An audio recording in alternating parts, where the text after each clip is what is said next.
Maswerte tayo nang dahil sa drone, maaari na nating makita ang mga bagay-bagay sa mundo mula sa bird's eye view. Mula sa hindi kapani-paniwalang lugar hanggang sa babaeng nawawala na nabigyang kasagutan ng drone. Halika't samahan niyo ako. Sama-sama nating panoorin ang mga kahanga-hangang drone footage na nakuna ng kamera. Ihanda ang iyong sarili na masilayan ang mundo na hindi mo pa nararanasan. Pero bago natin simulan, paki-like muna ng ating video dahil malaking tulong po yan para sa aming mga content creator. Maraming salamat po. Nakuna ng drone video ang mag-inang oso na umaakyat sa taas ng nagyelong kabundukan ng bansang Russia noong November 2018. Sa video, makikita na naunang makarating sa tuktok ng bundok ang mama bear habang ang kanyang anak ay hirap na hirap kumapit sa yelo. May pagkakataon pang bumubulusok pababa ang batang oso. Hirap na hirap ang batang oso habang ang kanyang mga magulang ay nakatingin lamang. Minamanmanan ang bawat galaw ng kanyang alaga. Nagtataka siguro kayo bakit hindi siya tinutulungan ng kanyang nanay. Base sa mga eksperto, isa ito sa behavior ng mga oso. 2 taon nilang sinasanay ang kanilang anak ng tamang survival skills bago sila pabayaan at isabak sa tunay na mundo. Lahat ng galaw ng nanay kailangang masaulo ng kanyang anak. Sa huli, matagumpay na nakarating ang batang oso sa tuktok. Isang patunay na desidido siyang matuto upang harapin ang tunay na mundo. Isang nakakagimbal na tanawin ang tumambad sa drone footage. Kitang-kita ang lawak ng pinsalang iniwan ng pagsabog na yumanig sa lugar. Bakas sa mga sasakyan na halos maging abo ang lakas ng pwersang sumalanta. Kahit ang makakapal na container ay nayupi na parang lata ng sardinas. Para sa mga residente ng lugar, isa itong bangungot na ayaw na nilang maalala pa. Isang misteryo ang nalutas ng dahil sa drone. Ang video na to ay huling kuha ng nawawalang babae bago siya maglaho. Ang babae sa video ay nagngangalang Paula Miranda Rosa, 30 taong gulang. Naglalakad siya sa ilog ng Wekiva River, Florida. Base sa kanyang magulang, nakakaranas si Paula ng mental health disorder, schizophrenia at bipolar disorder. 3 linggo na siyang nawawala at pinaghahanap ng mga kaanak. Dahil mula noong December 17, 2021, hindi na siya makontak. Isang kasagutan naman ang nangyari noong January 7, 2022 nung naglabas ang 2 hikers ng video kung saan makikita ang nawawalang babae. Base sa mga lokal na residente, ang ilog daw na sinuong ni Paula ay pinamumugaran ng mga buwaya. Sa pinakabagong ulat, mahigit $250 billion o 14.5 trillion pesos ang pinsalang iniwan ng Los Angeles wildfire noong January 31, 2025. Kaya naman, ipinasok ng mga inventor ang drone bilang game-changing tools para labanan ang mga sunog. Kamakailan nga ay nagpasikat ang China. Ipinamalas nila kung gaano ka-epektibo ang kanilang drone laban sa apoy. Ang kanilang drone ay equipped ng infrared. Kaya nitong makita ang loob ng nasusunog na gusali. May bomba at rocket launcher na kayang bumato ng kemikal upang madaling apulahin ang apoy. May high pressure hose na direkta nakakonekta sa tubig na dala ng bumbero. Meron din itong laser target designator, mas tumpak at epektibo sa pagpatay ng sunog. Ang kabuuan ng drone ay gawa sa aluminum, matibay, magaan at hindi basta-bastang nasisira sa init. Mabisa itong panlaban sa mga sunog na nasa itaas ng gusali. Sa loob ng 30 segundo, kaya na nitong abutin ang mga high-rise building na hindi kayang gawin ng mga tao. Though, alam naman natin kung gaano kababa ang kalidad ng mga Chinese product, pero hindi pa rin natin mapagkakaila na ang makabagong sandata na to laban sa sunog ay magiging game changer in the future.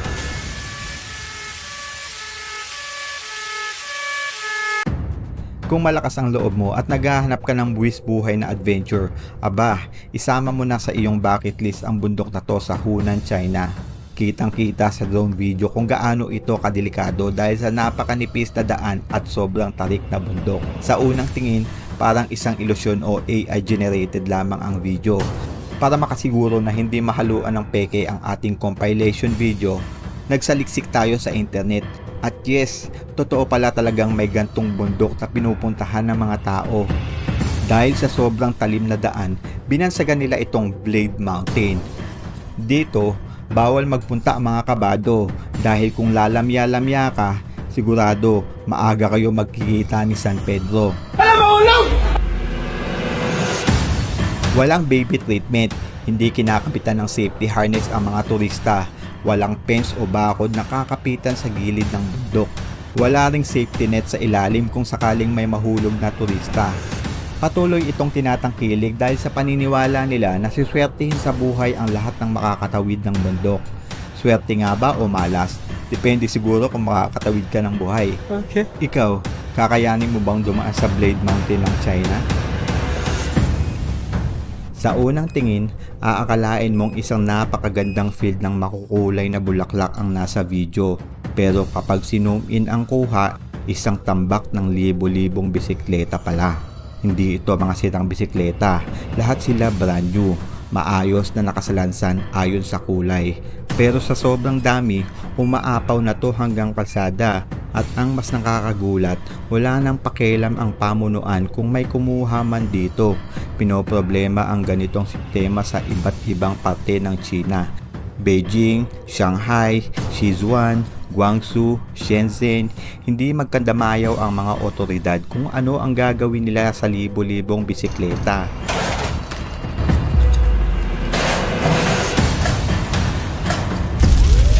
Sa gitna ng nasusunog na sakahan sa Amerika, nakuhanan ng drone video ang kabayanihan ng isang magsasaka kung saan matapang niyang sinugod ang nasusunog na bukirin.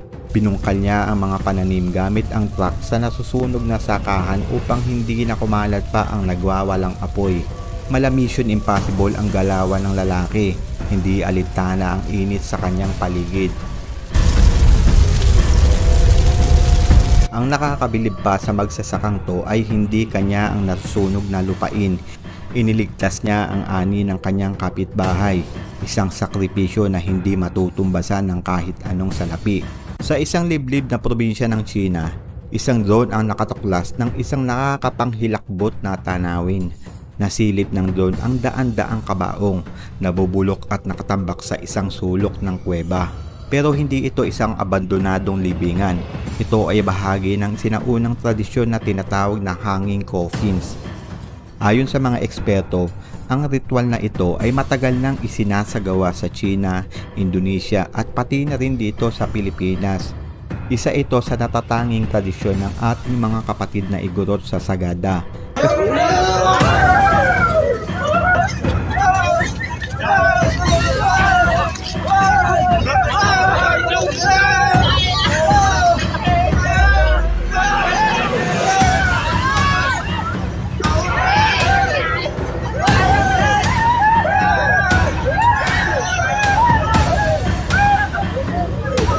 Sanayan ito ng mga anito para kumonekta sa espiritual nilang mundo. Pero bakit nga ba isinisabit sa itaas ang kabaong ng mga namatay? Naniniwala ang mga tribo na mas lalapit sa langit ang kaluluwa ng yumao kapag inilagay ang ataol sa mataas na lugar. Nakabase din sa antas ng pamumuhay ng nililibing ang taas ng kanyang kabaong. Meaning, sa kanilang tribo, ang pinakamataas na kabaong ang siyang pinakadakila.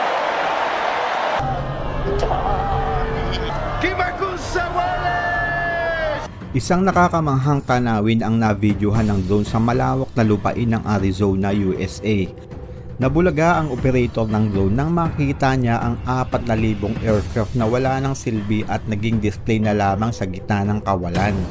Ang lugar ay pinangalan ng The Boneyard, ang pinakamalaking imbakan ng eroplano sa buong mundo.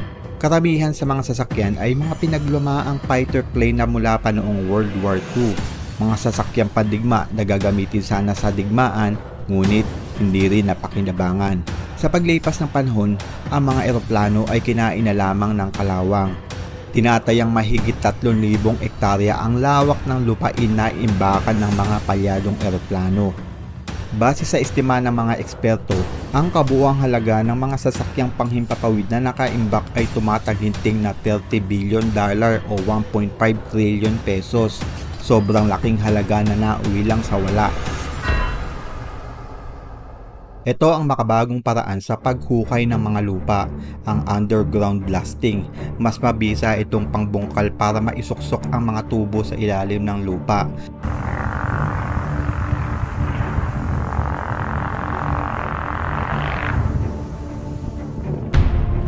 Ganito katindi sinasala ang mga aplikante ng Komando Royal Marines ng United Kingdom. Lahat ay kailangang dumaan sa butas ng karayom. Bago sila makapasok sa Royal Marines Commando, sinasala sila sa MAD training. Up and down, man! Legs out! Base sa datos, ang Royal Marines ng United Kingdom ang isa sa pinakamahirap na military training sa buong mundo. Dito ay kailangan nilang magsanay sa putik sa loob ng 32 weeks bago sila mapabilang sa Special Forces ng United Kingdom.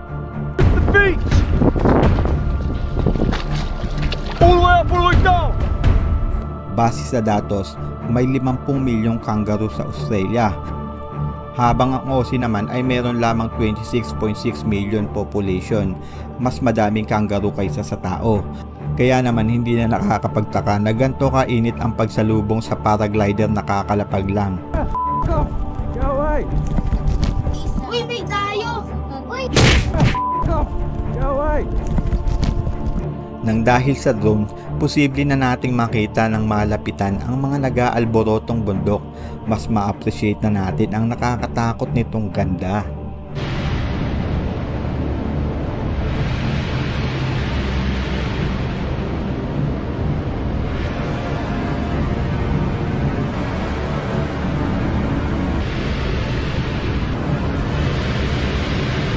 Kada taon, tinatayang 2 milyon ang wild beast na nagmamigrate mula sa bansang Kenya papuntang Tanzania para lumipat sa kanilang natural habitat. Naglalakbay ang maaamong hayop ng 800 km mula July hanggang October para lumipat ng tirahan.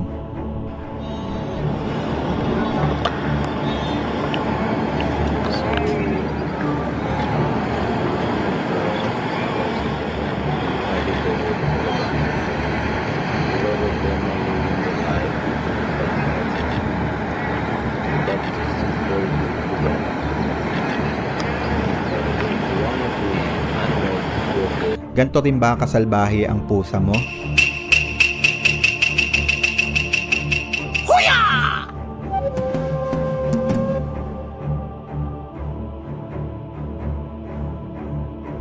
Huwa!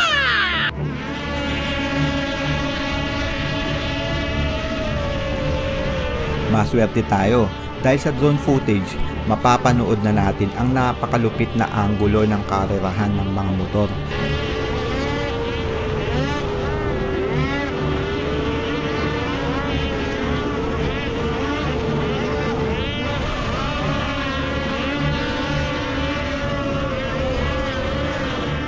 Alam mo ba na kaya ding umakyat ng mga ahas sa madulas na bakal?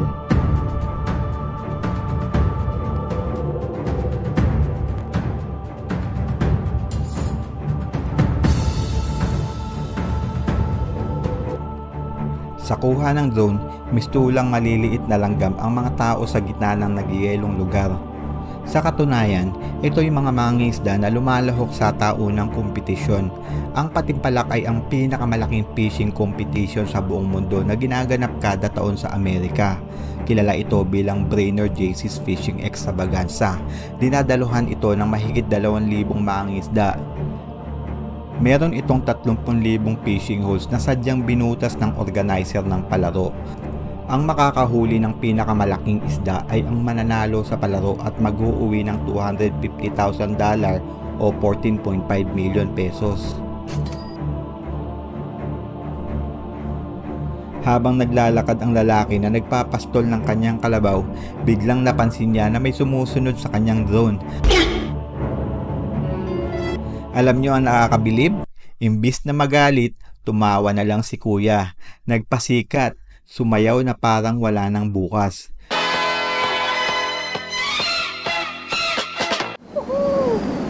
Sulit ang adventure pag nakarating ka sa slide na to ng Grassland, Mongolia.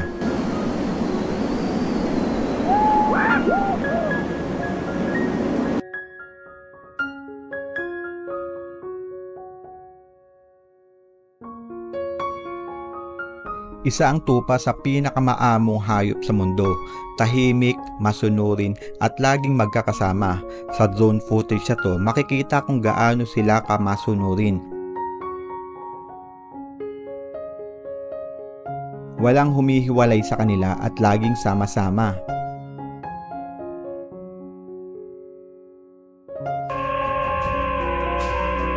Habang nagre-record ang isang lalaki sa nagyelong lugar ng China, nakita niya ang napakalupit na diskarte ng mga lobo.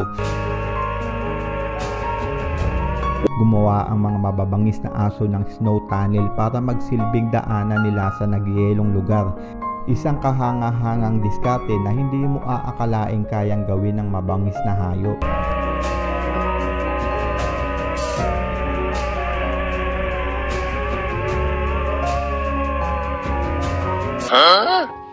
Ang sarap sigurong gumising sa umaga na gantong tanawin ang makikita mo.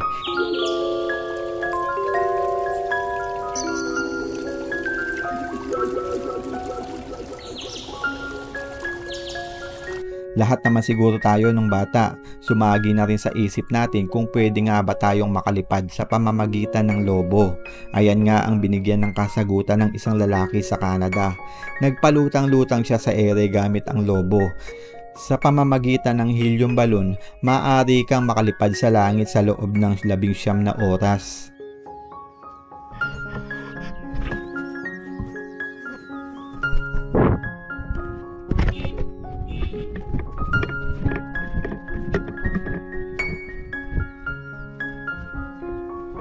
Kung nagustuhan nyo ang content natin ngayon, huwag kalimutang i-like ang ating video. Maraming salamat po.